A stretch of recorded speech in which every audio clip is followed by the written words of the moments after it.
Chapter 3, Corrie ten Boom, The Hiding Place. The title of this chapter is Carl? Carl? That's how we've been saying it. I'm not 100% sure. I will say, heads up on this, that name, Carl, for the guy that Corrie falls in love with, is not his actual name. That is just like a name they put in the book, which makes sense because he's not fantastic in every way. Anyways, so chapter 3. Carl, or Carl, I don't know, who knows. Carl, okay. Scripture theme is Ephesians 2, verses 8 and 9. I'll read it. For by grace you have been saved through faith. This is not your own doing. It is the gift of God, not a result of works, so that no one may boast. Okay, question 1. Tante Bep, which is Aunt Bep, is introduced in chapter 2, page 36. What kind of person is she? It says that,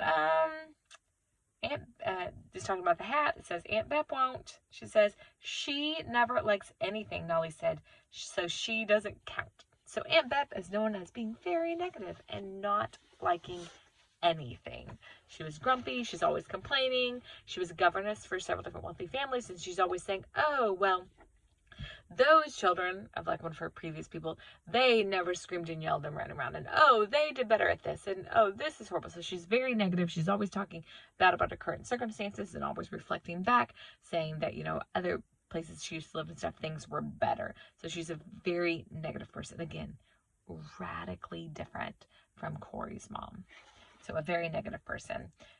Question 2, what does Corrie learn about her, that being Aunt Bep, while she's sick and dying? So this is going to be page 48 through 50. That's the account. She is dying of tuberculosis. And so Corrie's still fairly young, and she sees this, and she's struck. She wishes that her Aunt Bep could go back to one of the places where she used to work, where she used to be happy, right? She's thinking oh, I wish she could go back with that other family, back where she used to be happy. She's so unhappy here. Because, this is page 48, but over everything lay the shadow, not only of illness, but of her whole disgruntled and disappointed life. So she's seeing that she's dying, and Corrie's very bothered by this because she was not a happy person. She was disgruntled and upset. And then Corrie's mom tells her she wasn't happy in those other places either. You see how discontent and grumpy and disgruntled she is now? She was with those people too. She only ever talked good about a family and about those children after she had left. So she has this choice of always being discontent and of never seeing the good in a place unless it's removed from her and she can't even go back there. And then we'll go on. It's the same kind of narrative. It says, we learn more about Corrie's mother, so Cornelia, in chapter 3, pages 48 and 49. How is she different than her older sister? So we have this picture of Beth. She's disgruntled. She's super, super grumpy. And she's just radically different from Corrie's mother, who is gentle and kind. She's sickly and in bed a lot, but she's writing encouraging, cheery notes to other people who are sick and in bed and stuck at home. They're just radically different, which I mentioned in the previous chapter about how that's the things that really struck out at me about how they're two sisters, right? As far as we know, same mother, same father, raised in the same household, exposed to all the same things, and they're radically different. And I would point to the fact that Cornelia is moving with the love and grace of Christ, and it sounds like Corrie's Aunt Bep is not at all. She has not been radically changed by Jesus and knowing him. Question 4 starts with a quotation from Corrie's mom. It says, happiness isn't something that depends on our own surroundings, Corrie. It's something we make inside of ourselves. I love that. I absolutely have the temptation to be discontent about just the circumstances I'm in, wishing that things were better. Oh, I wish it could have gone this way. I wish I had this. I wish I had that. That's a very natural tendency in my heart. And so this idea of, no, happiness is something that you have within you. I I absolutely agree. That's something that one of the best gifts the Lord has given me in these last few years is to just know that I can be incredibly happy right now. I don't need to wait till anything changes. I don't need anything in my outward life to change. I don't need anything in my body to change. I can be incredibly happy right now. And it really is a choice that you make. And you can see that in Cornelia's life, Corey's mother. You can see that she makes this choice to be happy no matter what. She's stuck in bed with horrific pain from gallstones or whatever it was she ended up suffering with. And she's happy, right? All she can see is a little glimpse of the sky out the window. She can't even go outside because she's in too much pain. And she's happy because she gets to see the sky. Like, I love it so much. I love Corey's mother. Okay, let's see. So the rest of that question, again, I keep answering the questions before I ask them. How does Cornelia ten Boom and the whole ten Boom family live this out? So I emphasize how Cornelia lives it out, but they all do, right? Like, they all kind of make this choice to be happy in the circumstances of the life that they have. You know, they're not wishing that they lived in a nicer house, or, I mean, you don't see any of that reflected, any kind of discontentment. You just see happy people with generous spirits who want to love on those around them and do good works and honor the Lord in that. Okay, question 5. What news did Tante Jans receive from the doctor, and how did she respond? So she was introduced, we talked about her as being very works-based, legalistic person. She was also obsessed with death and like horrified by the idea that she may die one day and afraid that it was always going to take to her. The death was imminent, coming for her at any minute. She received news. The doctor told that she had diabetes, which was basically a death sentence back then. I guess they had no understanding of how to treat it and how to take care of it. And so, let's see. So she received this news and she just responded with shock and disbelief. She went from thinking that doctors like knew what they were talking about to, oh no, doctors don't know what they're talking about. And she kind of just does this kind of cognitive dissonance, disbelief, shock, and just like, oh no, you know, like she kind of just puts it out of her mind and just tries to distance herself from it, and is not believing that it's actually coming, that she actually is going to die, something that she's been so obsessed with. And then question 6, how does Tante Jans react the day the liquid turns black and she knows her death is soon? And by soon, when the liquid turned black, the doctors had said that she had like 3 weeks at most. And so it's happened, and now she has to like really confront death, this looming, terrifying thing that she's been obsessed with, right? Like looming in the distance. She's taken the exact opposite of the train ticket analogy that Corey's father gave her. She's done the exact opposite. And she's been like obsessed, and it's been looming in the distance at her as she worries over it for years and decades probably. And now it's finally here. It's finally here. She's going to die within like 3 weeks. She will be dead. And they go to tell her, and they're trying to comfort her. And this is her response. It's so beautiful. She says, this is page 55. She says, but our well-meant words were useless. In front of us, the proud face crumpled. Tante Jans put her hands over her eyes and began to cry. Empty, empty. She choked at last through the tears. How can we bring anything to God? How does he care for our little tricks and trinkets?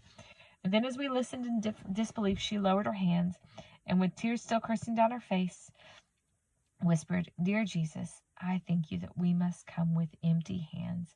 I thank you that you have done all on the cross, and that all we need in life or death is to be sure of this. So in that moment, answers the next part, how is this different than the way she lived her life up to that point? In that moment, all of her theological stance and belief, all of her way of thinking about salvation completely shifted. And it went from, what can I offer God, to, I have nothing for God, but he has salvation for me. It's so beautiful and such an incredible picture of what I think may actually be her saving moment. She might not have been saved up to that point. We don't know for sure, but a beautiful moment. And of course, how is this expressed in Ephesians 2:8? It's that, first of all, no one can boast right? She came to the end of it. She had nothing to boast about. No clubs or letters that she had written and work she had done. She had nothing to boast in. And God set it up that way so that he would get all the glory, and that it would simply be, that we would be saved by grace. You have been saved through faith. And this is not of your own doing. It is a gift from God. Oh, I just love that so much. All right, let's look. Question 7. Corey loved Carl, not his real name, with a romantic love and was eventually brokenhearted. What were words of comfort that her father gave her? Let's look at this. I lost my spot. So she was smitten with him, absolutely in love with him. And her father told her, let's see.